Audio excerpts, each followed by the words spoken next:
Terima kasih Anda masih menyaksikan Kompas Siang, Saudara. Pembangunan ibu kota Nusantara dan pendukungnya seperti jalan hingga saat ini terus dilakukan, termasuk jalan tol IKN dan jembatan Pulau Balang yang dapat memangkas waktu tempuh lebih singkat.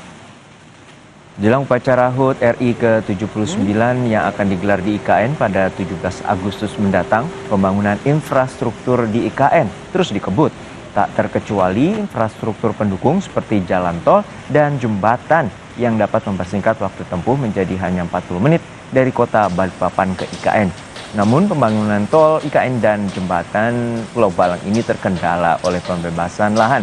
Meski demikian, otoritas IKN optimistis pembebasan lahan bakal segera terlaksana. Pemerintah menyatakan tidak akan membuat rugi masyarakat. Jika terbentur oleh adanya aturan dan regulasi, maka pemerintah siap mencarikan solusi. Kalau untuk sarana pendekat ya ke IKN melalui jalan tol yang sedang berproses, ditargetkan kan selesai di bulan Juli ini. Ya. Nah, namun informasi dari PUPR bahwa jalan itu nanti belum bisa tembus langsung ke IKN gitu ya. Tapi sampai ke Bandara VVIP, insya Allah kan sudah sampai di sana. Kemudian jarak tempuh dari VVIP ke IKN itu kan tidak terlalu jauh, mungkin 10-15 menit ya, dalam keadaan normal tentunya gitu ya.